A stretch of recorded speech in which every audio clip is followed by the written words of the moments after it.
এই জীবন যেন বহতা নদীর মতো, চলার পথে কত বাঁক মোহনা শত, আছে আরো দ্বন্দ্ব আলো আধারের, বেছে নিতে হবে তাই পথ আমাদের।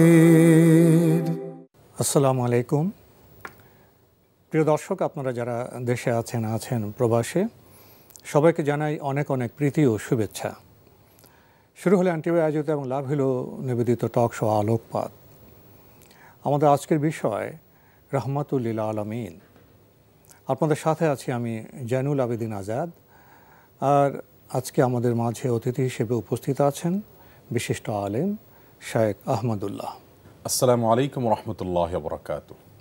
প্রিয় দর্শক, গত পর্বে আমরা বদর যুদ্ধের প্রেক্ষাপট সম্পর্কে কিছু কথা বলার চেষ্টা করেছি। আজকের পর্বে আমরা চেষ্টা করব বদর যুদ্ধের কিছু বিবরণ দিতে, কিছু চিত্র তুলে ধরতে এবং সবশেষে এই যুদ্ধ থেকে আমরা কি শিক্ষা পেতে পারি সে বিষয়ে আমরা জানার চেষ্টা করব। তাহলে চলুন শুরুতে আমরা শেখ আহমদুল্লাহ ভাই থেকে জেনে নেই বদর যুদ্ধের ঘটনাবলী বা বিবরণ সম্পর্কে। ধন্যবাদ আপনাকে। আমরা বিগত পর্বে মোটামুটি বদর যুদ্ধের একেবারে সূচনার কাছাকাছি আমরা চলে এসেছিলাম। বদর যুদ্ধ ইসলামের ইতিহাসের প্রথম যুদ্ধ, যা বলা হয় প্রথম সম্মুখ সমর, এবং সেই যুদ্ধটি একরকম চাপিয়ে দেয়া যুদ্ধ ছিল। এবং রহমতুল্লাহ আলামিন অনুষ্ঠানের এ পর্যায়ে এসে আমরা একটা কথা সমাজের দর্শকদেরকে আপনার মাধ্যমে জানিয়ে রাখতে চাই যে এখান থেকে নিয়ে রাসূল আকরাম সাল্লাল্লাহু আলাইহি সাল্লামের ওয়াফাত পর্যন্ত থেকে এবং থেমে কিন্তু যুদ্ধ এবং অভিযান একের পর এক আসতে থাকবে, অব্যাহত ছিল। এবং সে অব্যাহত যুদ্ধ এবং অভিযানগুলোর ঘটনা দেখে আমাদের অনেক দর্শকদের মনে হতে পারে যে মুহাম্মদ সাল্লাল্লাহু আলাইহি সাল্লামের গোটা জীবনটাই কি তাহলে যুদ্ধময় ছিল? যেমনটি নবী সাল্লাল্লাহু আলাইহি সাল্লামের সমালোচকদের অনেকে বলেন যে তাকে শুধু যোদ্ধা হিসাবে ইতিহাস জানে। তো এই পর্যায়ে একটু জানিয়ে রাখতে চাই আপনার মাধ্যমে যে আসলে এই যে বদর যুদ্ধের প্রেক্ষাপট আমরা বললাম, ইতিহাস থেকে আমরা স্পষ্ট হতে পারি যে যুদ্ধ একটিও মুসলিমরা নিজেদের থেকে আগ বেড়ে করতে যাননি, আগ্রাসী হয়ে যুদ্ধে যাননি। তারা আক্রমণাত্মক যুদ্ধ করেনি, বরং প্রত্যেকটা যুদ্ধই ছিল আত্মরক্ষামূলক এবং তাদের উপরে যুদ্ধ চাপিয়ে দেওয়া হতো। মক্কা থেকে তাদেরকে বের করে দেওয়া হলো, মক্কা থেকে তাদেরকে 1300 জনের বাহিনী নিয়ে এসে সমলে শেষ করার চেষ্টা করা, তাদেরকে উৎখাত করার চেষ্টা হয়েছে, নিশ্চিহ্ন করার চেষ্টা করা হয়েছে। একটি জনপদের মানুষকে যদি উৎখাত করা হয়, উন্মূল করা হয়, নিশ্চিহ্ন করার চেষ্টা করা হয়, তাহলে কি তারা নিজেদের অস্তিত্ব বজায় রাখার জন্য দাঁড়াবে না? আর যদি এখানে আগ্রাসন চালানোর উদ্দেশ্য হতো, তাহলে যখন রাসূল আকরাম সাল্লাল্লাহু আলাইহি সাল্লাম মক্কা বিজয় করলেন, মদিনা তার করতলগত, আশপাশের সমস্ত অঞ্চল তার করতলগত হয়ে গেছে, বিভিন্ন বড় বড় সাম্রাজ্যগুলো তার হাতে আসছিল, তখন তিনি চাইলে তো মেসাকার করে ফেলতে পারতেন, তার সে সুযোগ ছিল। মক্কা বিজয়ের ঘটনা তো সবচেয়ে বড় প্রমাণ। তিনি শান্তির দূত ছিলেন। তিনি চাইলে তো প্রতিশোধ নেওয়া তার নৈতিক অধিকার ছিল, ক্ষমা করে দিয়েছে। একটি মানুষের খুন ছাড়া, রক্ত ঝরানো ছাড়া এত বিশাল বড় একটা অভিযান পরিচালনা করে ফেললেন, এটা বোধহয় মানব ইতিহাসে বিরল একটি ঘটনা। তো এখান থেকে আমরা বুঝলাম যে নবী সাল্লাল্লাহু আলাইহি সাল্লামের জীবনের এই পর্যায়ে এসে আমরা হয়তো প্রতিটা পর্বেই কোনো না কোনো যুদ্ধ বা অভিযান নিয়ে কথা বলবো, কিন্তু সেই যুদ্ধ বা অভিযান মুসলমানরা নিজেদের থেকে আগ বেড়ে তারা করেছেন তা নয়, অনেকটা পরিস্থিতির প্রয়োজনে করতে হয়েছে অস্তিত্ব রক্ষার্থে। মক্কার মুশরিকরা এবং তৎকালীন আরব জাতির সম্পর্কে আমরা একদম শুরুর দিকে বলেছিলাম যে তারা তো যুদ্ধবাজ জাতি ছিল, তাদের কাজই ছিল যুদ্ধ বিগ্রহ করা, যুদ্ধ করা, লুটপাট করা, এটা তাদের পেশা ছিল। অতএব এরকম একটা জাতির মধ্যে যখন আপনি কাজ করতে যাবেন, আপনাকে সেই বাস্তবতার মুখোমুখি হতেই হবে, আর সেটিই কিন্তু রাসূল আকরাম সাল্লাল্লাহু আলাইহি সাল্লামের জীবনে ঘটেছে। যাই হোক, যে বিষয়টি আমরা বলছিলাম বদর যুদ্ধ নিয়ে, তো রাসূল আকরাম সাল্লাল্লাহু আলাইহি সাল্লাম তার জায়গা থেকে শত্রুপক্ষের অবস্থান, তাদের শক্তি সামর্থ্য ইত্যাদি জানার চেষ্টা করছিলেন, যেটি আমরা বিগত পর্বে বলেছি।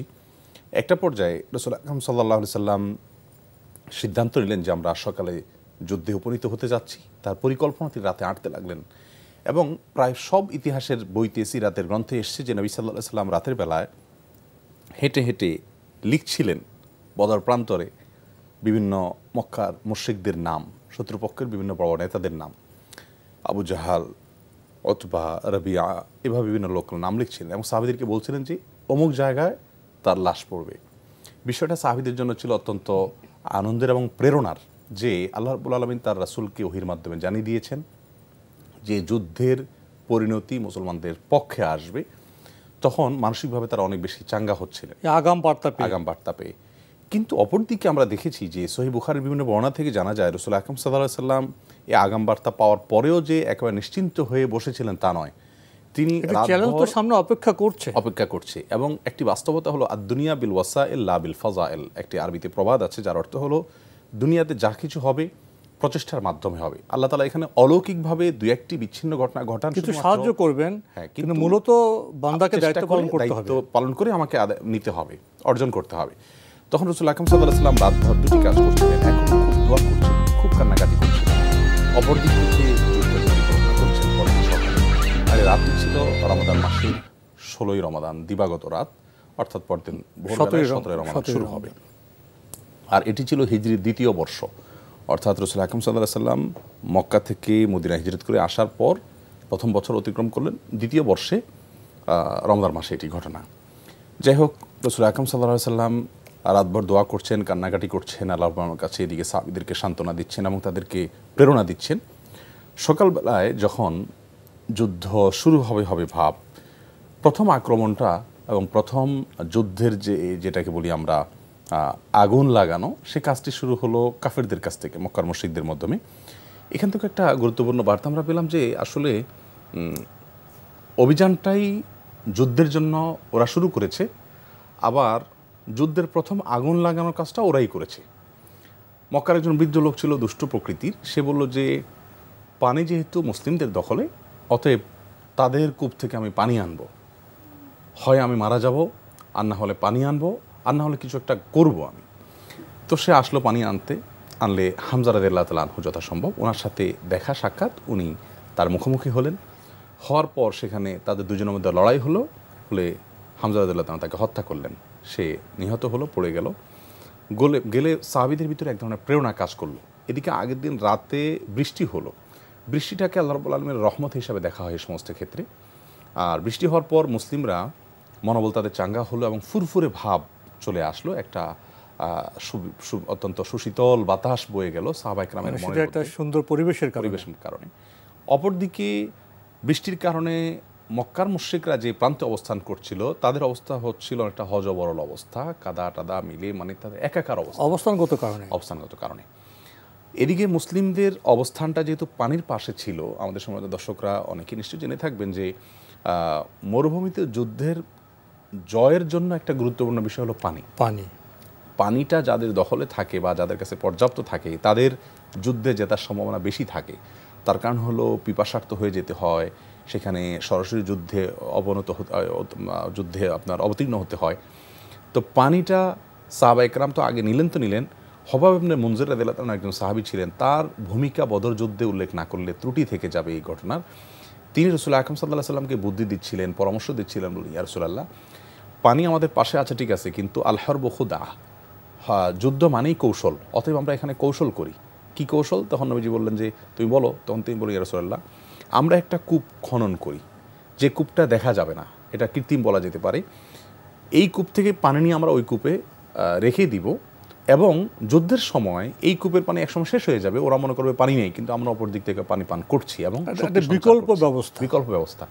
তো এই যে আগাম ব্যবস্থাপনা, বিকল্প ব্যবস্থাপনা এবং কৌশল, এটি করে আমরা যুদ্ধের জন্য চাঙ্গা থাকতে পারবো, সেই ব্যবস্থা তারা করলেন। যাই হোক, এর মাধ্যমে সম্মুখ যুদ্ধের সূচনা শুরু হয়ে গেল। রাসূল আকরাম সাল্লাল্লাহু আলাইহি ওয়াসাল্লাম সাহাবা ইকরামের মধ্য থেকে 3 জন ব্যক্তিকে ডাকলেন, একজন হামজা, আরেকজন আলী, আরেকজন ওবায়দা ইবনুল হারিস রাদিয়াল্লাহু তাআলা আনহু। এর মধ্যে ওবায়দা ছিলেন একটু বৃদ্ধ। এই 3 জনকে তিনি প্রস্তুত করলেন। প্রথম আবু জাহাল 3 জনকে পাঠিয়ে বললেন যে এদের 3 জনের সাথে যুদ্ধ করার জন্য 3 জন লোক দাও। প্রথম 3 জন আনসারি সাহাবী আসলেন, আসার পরে বললেন তোমরা কারা? বলেন যে আমরা মদিনার মানুষ। তখন বলেন যে তোমাদের সাথে আমাদের তেমন কোনো বিরোধ নেই এবং তোমাদের সাথে আমাদের যুদ্ধ না, তোমরা সরে যাও। আমাদের যারা গোত্রীয় লোক, বংশীয় লোক, আমাদের মক্কার লোক, তাদের মধ্য থেকে কাউকে পাঠাও। তখন ওবাদা ইবনুল হারিস, হামজা এবং আলী রাদিয়াল্লাহু তাআলা তিনজনকে রাসূল আকরাম সাল্লাল্লাহু আলাইহি ওয়াসাল্লাম পাঠালেন। অর্থাৎ সারিবদ্ধভাবে দুই দল অপেক্ষা করছে যুদ্ধের জন্য। আর সে যুগে যুদ্ধ শুরুই হতো এইভাবে, প্রথম একজন একজন করে হতো, এরপরে ব্যাপকভাবে যুদ্ধ শুরু হয়ে যেত। কাফেরদের থেকে যখন তিনজন আসলো, মুসলমানদের থেকে তিনজনকে রাসূল আকরাম সাল্লাল্লাহু আলাইহি ওয়াসাল্লাম বললেন, যাও তোমরা যাও, ওবায়দা যাও, হামজা যাও, আলী যাও। তারা গেলেন। ওবাদা ইবনুল হারিস রাদিয়াল্লাহু তাআলা আনহু একটু বয়স্ক ছিলেন, তার সাথে যা লড়াই হচ্ছিল তারা উভয়কে আঘাত করেছেন, এবং আঘাত করার পর একটা পর্যায়ে ওবাদা ইবনুল হারিস রাদিয়াল্লাহু তাআলা পড়ে গেলেন, এবং তার প্রতিপক্ষ যে সেও মারা গেলেন, কিন্তু তিনি পড়ে গেলেন। হামজা এবং রাদিয়াল্লাহু তাআলা তাদের প্রতিপক্ষকে প্রথম আঘাতে শেষ করে ফেললেন। একটা পর্যায়ে গিয়ে ওবাদা ইবনুল হারিস রাদিয়াল্লাহু তাআলাকে তুলে নেওয়া হলো, তিনি মারা গেলেন। তার মানে একজন মারা গেলেন, দুজন টিকে থাকলেন। আর কাফেরদের যে দল ছিল, এই শত্রুপক্ষ ছিল, তাদের থেকে তিনজন আসেন, তিনজনই মারা গেলেন। তো তিনজনের সম্মুখ যুদ্ধে যখন মুসলমানরা বিজয় হলেন, তাহলে আরেকটু প্রেরণা পেলেন, অর্থাৎ মুসলমানদের মধ্যে এক ধরনের সাহস পেলেন তারা, যে এটাতে আমাদের একজন মাত্র মারা গেলেন, তাদের তিনজনই মারা গেলেন, তার মানে আমরা ইনশাআল্লাহ অগ্রসর হতে পারছি। আল্লাহ রাব্বুল আলামিন তাদের মনের ভিতরে এক ধরনের শক্তি সঞ্চার করে দিলেন। এরপরে এই তিনজন, দুই পক্ষে তিন 6 জনের লড়াইয়ের পরে তুমুল যুদ্ধ, অর্থাৎ একদল অন্য দল প্রবেশ করে ব্যাপকভাবে তুমুল আকারে যুদ্ধ শুরু হয়ে গেল। এই যুদ্ধ যখন শুরু হয়ে গেল, একদিকে মুসলিমদের মধ্যে সংখ্যাও কম, প্রায় 1/3 তাদের তুলনায়, আবার 1/3 সংখ্যার পাশাপাশি তাদের অস্ত্র সেরকম নাই, তরবারি ছাড়া তেমন কিছুই নেই। তো এই যুদ্ধে যখন ব্যাপকভাবে যুদ্ধ শুরু হয়ে গেল, সাহাবা একরাম তাদের সর্বশক্তি দিয়ে লড়াই করে যাচ্ছিলেন। একটা পর্যায়ে সাহাবীদের মনে হচ্ছে যে সংখ্যা এত বেশি, তাদের আমরা কুলাতে পারি কি না। আল্লাহ রাব্বুল আলামিন সূরা আনফাল এবং সূরা হজে যথাসম্ভব এই বদর যুদ্ধ সম্পর্কে সবচেয়ে বেশি আলোচনা আনফালে করেছেন। সেখানে আল্লাহ উল্লেখ করেছেন যে 1000 ফেরেশতাকে আল্লাহ পাঠালেন এই যুদ্ধে, মানুষের রূপ ধারণ করে যারা যুদ্ধ করতে এসছেন। এবং অপর দিক থেকে ইবলিস, তিনি সুরাকা ইবনে মালিকের আকৃতি ধারণ করে আবু জাহালদের সাথে যুদ্ধ করছিল। তার মানে যুদ্ধটি আপাতদৃষ্টিতে মক্কা এবং মদিনার মানুষদের মধ্যে হলেও একটা পর্যায়ে গেলে শয়তান এবং ফেরেশতাদের মধ্যে যুদ্ধের মতো পরিস্থিতি দেওয়া হলো। কিন্তু শয়তান তো যুদ্ধ করতে যাবে না, শয়তান তো জানে যে তার যুদ্ধ করার কথা না এবং সে টিকবে না। একটা পর্যায়ে সুরাকা ইবনে মালিক যখন সুরাকা মালিকের আকৃতি ধারণ করে ইবলিস যখন লড়াই করছিল মক্কার মুশরিকদের পক্ষ হয়ে, যখন সে খেয়াল করলো যে ফেরেশতাদের বাহিনী আসছে, সাথে সাথে সে পালিয়ে গেল এবং সমুদ্রে নেমে পড়লো। মক্কার লোকেরা বললো, সুরাকা তুমি কোথায় যাচ্ছ? বললো যে আমি দেখছি যা, তোমরা তা দেখো না, অতএব আমাকে যেতে দাও। সে চলে গেল। 1000 ফেরেশতা আসলেন। 1000 ফেরেশতা এসে সাহাবাদের সাথে যোগ দিলেন। সাহাবা একরাম দেখতে পেলেন যে অনেক সংখ্যা, তাদের মনোবল বেড়ে গেল। যুদ্ধ শুরু হলো।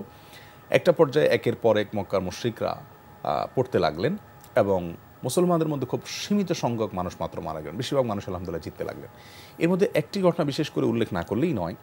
রাসূল আকরাম সাল্লাল্লাহু আলাইহি সাল্লাম যখন তুমুল আকারে যুদ্ধ চলছে, তখন সাহাবীদেরকে লক্ষ্য করে বলছেন, দেখো এই যুদ্ধে যে আল্লাহকে সন্তুষ্ট করবার জন্য সামনের দিকে অগ্রসর হবে, পিছপা হবে না, এবং শুধুমাত্র আল্লাহর কাছ থেকে বিনিময় পাওয়ার আশা করে ইখলাসের সাথে যুদ্ধ করবে, আল্লাহ তাকে জান্নাত দিবেন, এই অঙ্গীকার এর কথা জানিয়ে দিলেন। এর কথা শোনার পর সাহাবা একরামের মধ্য থেকে একজন সাহাবী, যিনি আনসারী সাহাবী ছিলেন, তিনি এই সংবাদ, উমাইর ইবনে হুমাম তার নাম, এই সংবাদ শোনার পর রাসূল আকরাম সাল্লাল্লাহু আলাইহি সাল্লামকে বললেন, বাহ বাহ।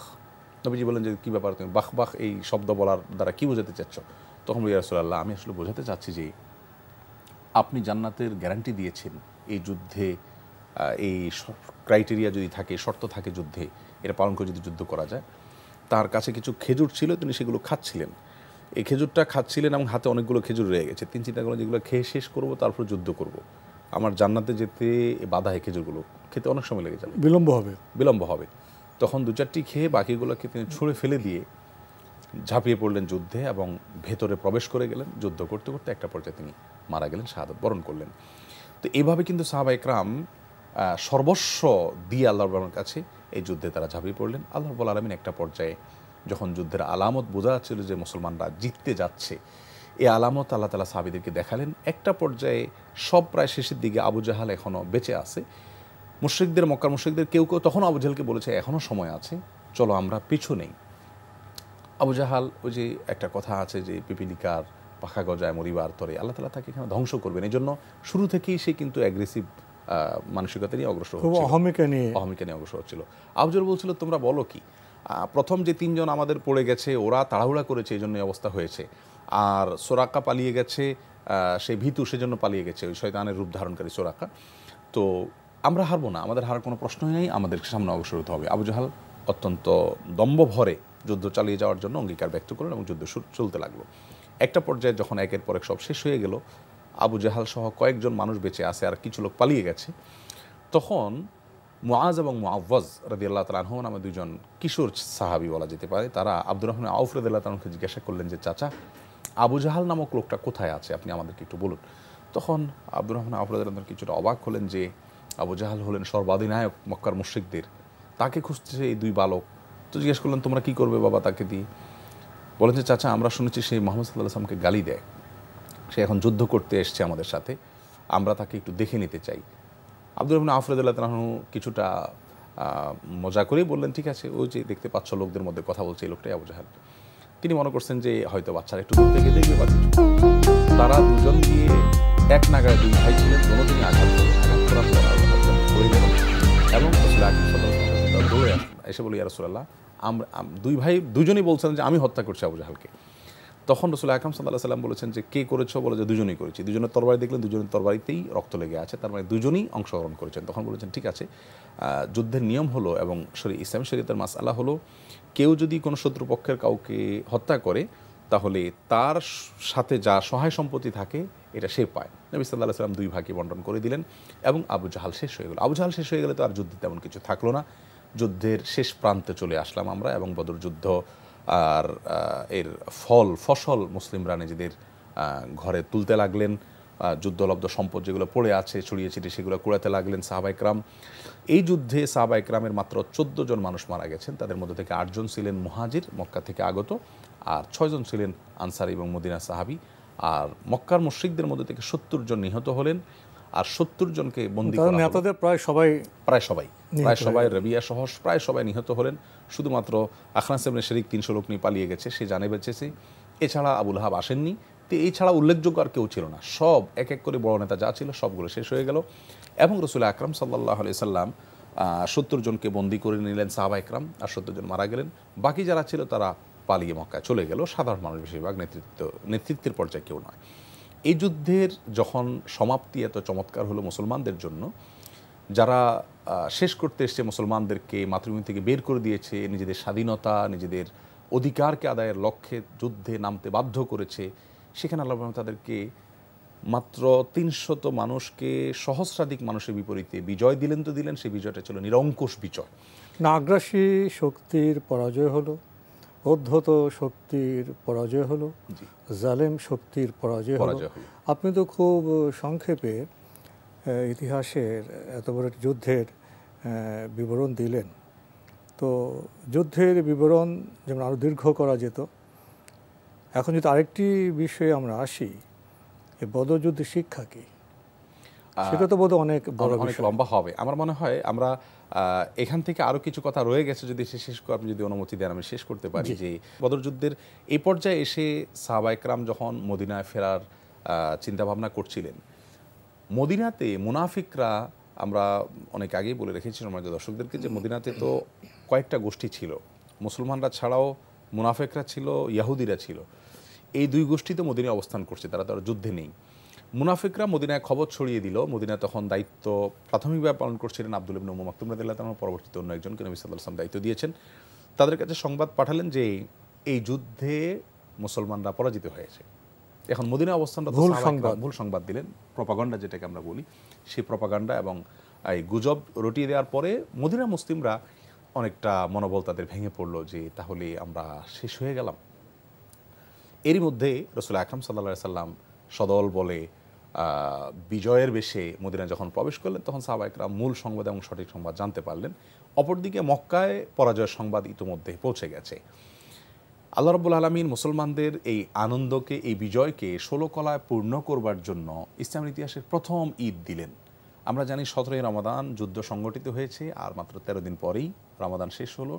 শাওয়ালের প্রথম দিন ঈদ, আর এই ঈদটা ছিল মদিনাতে মুসলমানদের জন্য আল্লাহর পক্ষ থেকে দেওয়া প্রথম ঈদ ইসলামের ইতিহাসে।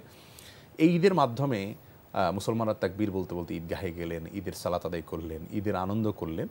এবং ইতিহাসবিদরা লিখেছেন যে ঈদ তো আরও হয়েছে পরবর্তীতে, কিন্তু এই ঈদটি একটা ভিন্ন মাত্রা এনেছে এই জন্য যে মুসলমানরা ঘুরে দাঁড়িয়েছেন এবং একটা কঠিন চ্যালেঞ্জে তারা আল্লাহর সাহায্য বিজয়ের বার্তা চারিদিকে ছড়িয়ে দিয়েছেন।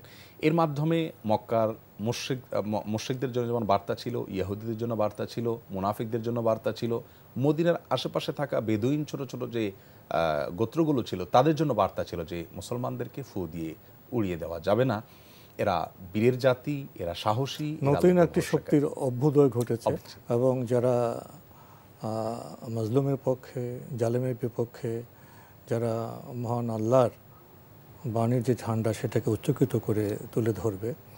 তো আজকে বোধহয় আমরা বদরযুদ্ধের শিক্ষা সম্পর্কে বিশদভাবে শোনার সময় পাবো না। পরবর্তী পর্যায়ে সুযোগ হলে আমরা আপনার থেকে আরও জানার চেষ্টা করব। তো শেখ আহমদুল্লাহ, আপনি কষ্ট করে আমাদের স্টুডিওতে এসেছেন, সময় দিয়েছেন, সেজন্য আপনাকে অনেক ধন্যবাদ। আপনাকে অনেক অনেক ধন্যবাদ। প্রিয় দর্শক, আমরা দেখছিলাম এনটিভি আয়োজিত এবং লাভ হলো নিবেদিত টক শো আলোকপাত। আমাদের বিষয় ছিল রহমতুল্লিল আলামিন। আমাদের অনুষ্ঠান আপনারা এনটিভি অনলাইনেও দেখতে পারবেন, ভিজিট করুন www.ntvbd.com। এছাড়া ইউটিউবে এবং আমাদের ভেরিফাইড ফেসবুক পেজেও অনুষ্ঠান দেখতে পারবেন। আমরা খুব সহজে উচ্চারণ করি বদর যুদ্ধ, কিন্তু যারা সেই যুদ্ধে অবতীর্ণ হয়েছিলেন, সেই চ্যালেঞ্জ মোকাবেলা করেছিলেন, তারাই প্রমাণ দিয়েছেন তারা কত বড় সাহসী ছিলেন, আল্লাহর বান্দা ছিলেন, আল্লাহ এবং রাসূলের প্রেমিক ছিলেন। বর্তমান সময়েও যুদ্ধ হয়, নানা রকম যুদ্ধ, কলমের যুদ্ধ, জ্ঞানের যুদ্ধ, মিডিয়ার যুদ্ধ। এসব যুদ্ধেও সময়কে সামনে রেখে আমাদের সাহসের সাথে সত্যের পক্ষে দাঁড়াতে হবে। আগামী পর্বে ইনশাআল্লাহ এসব বিষয়ে আমরা আরও অনেক বেশি করে জানার চেষ্টা করব। প্রিয় দর্শক, মহান আল্লাহ আমাদের সবাইকে নিরাপদে রাখুন, রাখুন শান্তিতে। আসসালামু আলাইকুম। চলার পথে কত বাঁক মোহনা শত, আছে আরো দ্বন্দ্ব আলো আধারের, বেছে নিতে হবে তাই পথ আমাদের।